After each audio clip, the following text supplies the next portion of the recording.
오늘 하나님께서 우리에게 주신 말씀은 요한복음 17장 17절부터 19절 말씀입니다. 이제 봉독합니다. 그들을 진리로 거룩하게 하옵소서. 아버지의 말씀은 진리이니이다. 아버지께서 나를 세상에 보내신 것 같이 나도 그들을 세상에 보내었고 또 그들을 위하여 내가 나를 거룩하게 하오니 이는 그들도 진리로 거룩함을 얻게 하려 함이니이다. 아멘. 하나님의 말씀을 경청하십시오. 아멘. 하나님께서 이 말씀을 통해 우리에게 은혜를 주시기를 원합니다. 아멘. 아멘도 두 번 하니까 더 좋은데요. 사랑의 주님 감사합니다. 주의 말씀 듣겠습니다. 우리 마음 열게 해주시고 귀를 열어 주님의 말씀이 우리의 삶에 자리 잡고 그 말씀으로 살아가는 저희가 될 수 있도록 주님 함께하여 주옵소서. 예수님 이름으로 기도드립니다. 아멘. 새해를 시작하는 첫 번째 주일에 여러분과 함께 읽고 나누고 마음에 새기고 싶은 말씀은 요한복음 17장 17절로 19절까지의 말씀입니다. 이 말씀 예수님께서 십자가로 향하시기 전에 어쩌면 마지막 유언, 마지막 남기신 설교, 이렇게 표현해도 좋을 법한 예수님의 심혈, 그 마음이 담겨져 있는 말씀 중에 있는 본문입니다. 14장에서부터 시작되어져서 17장까지 연결이 되어졌어요. 거기에 말씀해 보면은요, 세 가지의 예수님의 마음이 담겨져 있죠. 하나는 위로하심, 또 하나는 격려하심, 또 하나는 부탁하심. 14장에 처음 보면은 너희는 마음에 근심하지 말라 위로해 주셨어요. 그리고 내가 너와 함께 하겠다고 하는 격려도 해주세요. 나는 포도나무요, 너희는 가지니 가지와 포도나무가 붙어 있으면 많은 열매를 맺을 것이다. 떠난 이후에도 늘 하나가 됨에 대한 말씀을 주님께서 남겨주셨죠. 그리고 오늘 읽은 17절 말씀부터는 보면은요, 부탁이에요. 이제 자기가 없는 세상을 어쩌면 다시금 용기를 내고 힘을 내서 살아가야만 되는 제자들에게 부탁하고 있는 말씀이 오늘 본문의 말씀 속에 담겨져 있죠. 17장 전체를 보면은 또 오늘 말씀 보면은 세 가지의 부탁이 주종을 이루고 있어요. 첫 번째는 거룩하라, 거룩하십시오. 두 번째는 하나가 되라, 하나가 되십시오. 세 번째는 세상에서 하나님과 나에게 속한 사람처럼 살아가야 됩니다. 이 세 가지의 부탁이 말씀 속에 담겨져 있어요. 다 이야기할 수는 없겠지만 오늘 2020년 처음 시작하는 이 주일에 첫 번째 예수님의 부탁의 말씀을 우리 마음에 조금 지니고 살아가면 좋겠다 하는 그런 마음이 들었습니다. 거룩하라, 거룩하십시오. 한번 따라해 보실래요? 거룩하라, 거룩하십시오. 그럼 우리는 어떻게 대답해야 될까요? 예, 거룩하게 살겠습니다. 거룩이라고 하는 단어가 너무 멀리 느껴지나요? 자주 쓰는 단어로 한번 바뀌어보면은요, 성결하라 할 수 있어요. 성결하라. 그럼 우리는 어떻게 대답해야 될까요? 예, 성결하게 살겠습니다. 조금 더 다른 표현으로 하면은요, 신실하라 이렇게 말할 수도 있어요. 그러면 어떻게 대답해야 될까요? 예, 신실하게 살겠습니다. 이거예요. 거룩함을 지키고 성결하고 신실함으로 살아가겠습니다. 예수님께서 첫 해에 오늘 우리에게 주신 말씀에 대한 우리의 응답과 우리의 고백이 되겠죠. 17절 말씀에 주님께서 이렇게 말씀해 주셨어요. 같이 한번 읽죠. 그들을 진리로 거룩하게 하옵소서. 아버지의 말씀은 진리니이다. 두 말씀을 같이 연결시켜 보면은 완성이 돼요. 그들을 진리로 거룩하게 하옵소서 했는데 그 진리는 아버지의 말씀이래요. 그래서 이렇게 읽을 수 있겠죠. 그들을 아버지의 말씀인 진리로 거룩하게 하옵소서예요. 아버지의 말씀, 하나님의 말씀, 작게는 우리가 갖고 있는 성경이겠죠. 하나님은 성경으로만 말씀하시는 것은 아니니까요. 하나님의 말씀인 진리가 우리 안에 있을 때 우리가 거룩하고 성결되고 신실함으로 살아갈 수 있다. 그렇게 말씀을 해주고 계세요. 어떻게 보면은 하나님의 말씀인 진리가 우리 안에 들어와서 우리가 거룩해지기도 하지만 또 바꿔 이야기하면은 하나님의 말씀 속에 우리가 참여함으로 인하여서 거룩하게 돼요. 그러니까 하나님의 말씀의 삶 속에 하나님의 신실함에 우리가 참여하고 하나님의 그 신실함이 우리 안에 들어와 있음으로 인해서 꼭 이거나 저거나 같이 표현할 수 있는 부분이 될 거예요. 그러니까 말씀을 읽어야 신실하게 되지만 하나님의 말씀이 있는 그 자리에 우리가 함께 참여하고 살아감으로 인하여서 우리 속에 그 신실함이 형성될 수 있다. 이렇게 말을 할 수도 있을 것 같아요. 그러고 보면 하나님의 말씀을 듣는 범위는 훨씬 더 넓어질 수 있을 것 같아요. 그 거룩함이래요. 거룩함. 영성신학자 리차드 포스터는요. 우리가 거룩하고 성결되고 신실하게 살아갈 때에 우리를 강력하게 도전하고 공격하는 세 가지의 무기가 있대요. 현대인의 그리스도인들이 겪을 수밖에 없는 강력한 도전과 무기. 그것을 세 가지로 표현했어요. 첫 번째는 돈, 머니. 머니 해도 머니가 제일인가요? 여러분 그러세요? 저는 그런데. 돈은 그렇게 강력한 거예요. 두 번째는요, 섹스, 쾌락이에요, 쾌락. 세 번째는요, 파워, 권력, 욕이에요. 이 세 가지가 하나님 앞에서 우리 거룩함을 지키고 성결함을 지키고 신실하게 하나님의 뜻 가운데 살아가려고 하는 우리들을 방해하고 훼손하고 엉망으로 만들 수 있는 가장 강력한 도전이요, 무기라고 이야기를 하고 있어요. 돈이 우리 안에 들어오게 되면요, 우리의 삶의 중심이 되면 이웃이 사라져요. 돈이 내 안에 있으면요, 이웃이 사라져요. 성 혹은 쾌락이 우리 마음을 사로잡잖아요. 그러면은요, 눈빛이 달라져요. 우리의 신성한 빛과 맑은 마음을 사라지게 만드는 거예요. 쾌락적인 삶이 그렇게 무서워요. 보면 알아요. 이상해요. 눈빛과 얼굴빛에서도 이렇게 느껴질 수가 있는 것 같아요. 세 번째, 권력, 욕, 그 욕망이 우리의 삶을 지배가면은요, 우리는 불의한 악마의 소리에 우리의 마음이 갈 수밖에 없어요. 나의 욕망을 자극하고 나의 욕망을 인도하고 이렇게 해봐, 잘 살 수 있어 하는 거에 우리 마음을 빼앗길 수 있는 가능성이 너무 있다는 거예요. 그래서 리차드 포스터라고 하는 영성신학자는 이 세 가지의 그 강력한 도전을 제목으로 해가지고 책을 만들었어요. Money, Sex, Power라고 하는 책을 만들었어요. 그래서 어쩌면 우리 거룩함을 지키는 훈련, 성결함을 지키고 신실한 삶을 살아가는 훈련은요, 이 세 가지로부터 나를 지켜내는 훈련이기도 해요. 맑게 간직하는 것이기도 하지만 그걸 간직하고 지켜내기 위해서는 세 가지를 분명하게 분별하고 내가 거기에 속하지 않고 나의 삶을 지켜내는 훈련이 바로 이 거룩함의 훈련이라고 할 수가 있겠죠. 이 훈련은요, 요즘에만 있었던 것도 아니고 영성신학자 리차드 포스터가 새롭게 시작한 것도 아니고 1700년 전에 가면은요, 베네딕트라고 하는 규칙서를 통해서도 우리에게 이게 얼마나 필요한가 신앙인의 훈련과 자세 속에서 강조해지기도 했고요.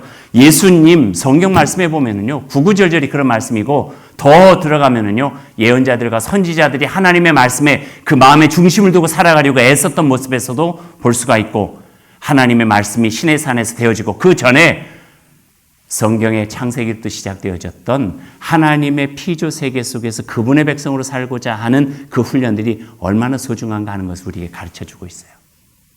그 오랜 시간 동안에 우리가 하나님의 사람으로 거룩과 성결과 신실함을 지켜나가기 위해서 요약해 보면 세 가지 정도로 우리가 요약해 볼 수 있을 것 같아요. 첫 번째는요, 순명이에요. 순명. 순명은 하나님의 말씀을 듣고 따르는 거예요. 하나님의 말씀을 듣는 훈련이죠. 조금 전에도 잠깐 언급했지만 하나님의 말씀은 말씀뿐만 아니라 무소부지하신 하나님이 계신 모든 곳에서 우리에게 하나님의 말씀은 들려지고 계시고 우리는 들을 수 있어요. 성경을 봐도 그래요. 모세는요, 사막에 홀로 있을 때 하나님의 음성 들었어요. 사무엘은 잠자던 중에 사무엘아 사무엘아 자신을 부르는 음성을 들었고요. 바울 같은 경우는요, 앞을 보지 못하는 위기 상태에서 하나님을 만나고 그분의 음성을 들었고 베드로와 형제들은 밤이 새도록 그문을 내렸는데 열심히 일한 땀의 성과는 없이 헛헛한 마음으로 그 마음이 허전할 때에 예수 그리스도를 통해서 하나님의 말씀을 듣게 되죠. 선지자 아모스는요, 일상의 삶, 과수원에서 일하다가 하나님의 말씀 듣기도 하고 중풍병자나 앞을 못 보는 이나 한센병 환자, 손 마른 이와 귀신 들린 청년들은 자신의 삶이 가장 힘들고 절박한 상황 속에 들려주신 하나님의 음성을 들었어요.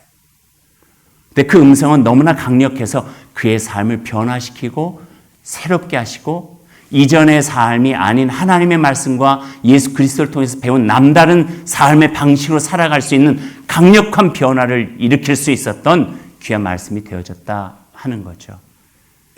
그래서 하나님의 말씀을 잘 들어야 돼요. 하나님의 말씀. 그 말씀이 내 삶의 중심에 들어갈 수 있도록, 그래서 내가 주인이었던 삶에서 주님의 말씀이 주인이 되어지는 주객전대 놀라운 반전의 역사 속에서 우리가 새로운 삶을 시작할 수 있게 되어진다고 하는 것을 우리가 보게 되죠. 그 훈련이 필요하대요. 순명. 어차피 우리가 한 해 동안 하나님의 말씀 읽기로 했으니까 한번 잘 읽어보세요. 그리고 순간순간 내가 어디에 있든지 어떤 상황 속에 있든지 주님은 어떤 말씀을 하시는지를 들으려 애쓰는 것도 참 중요할 것 같아요. 저는 오랫동안 참여해보지는 못했지만 유학 시간 중에 한 주간 동안 침묵훈련, 영성훈련 거기 한번 참여해 본 적이 있었어요.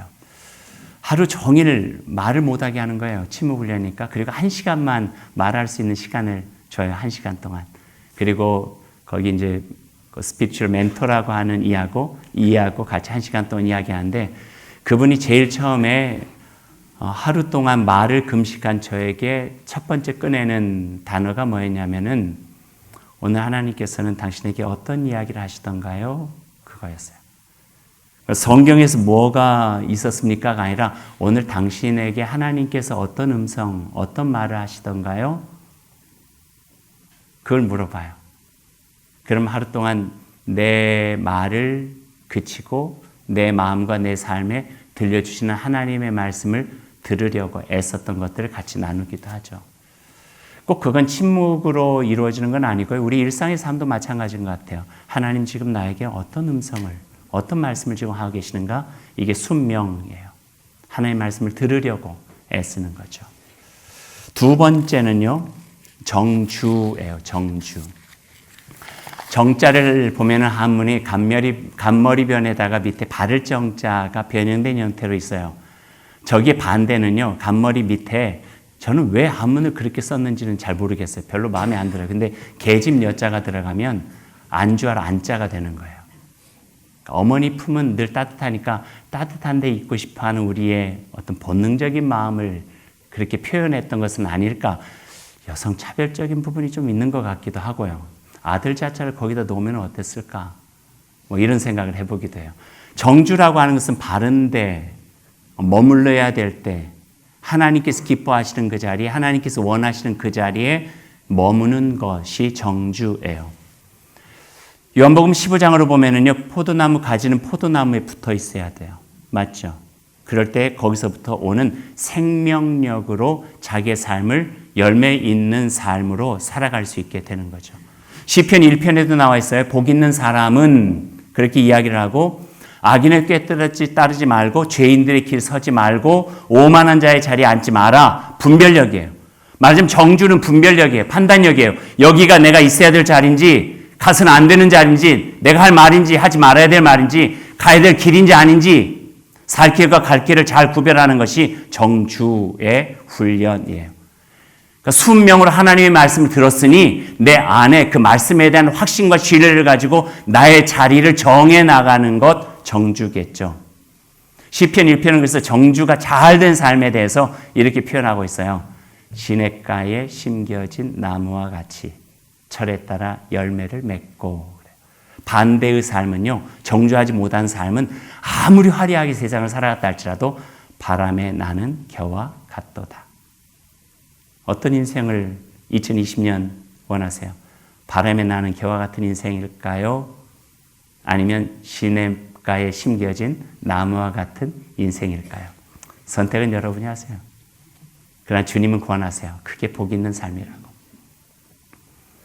거짓은요, 참 쉬워요. 미혹되기도 얼마나 쉬운지 몰라요. 그런데 거짓의 특징은요, 진짜 같아요. 진짜 같아요.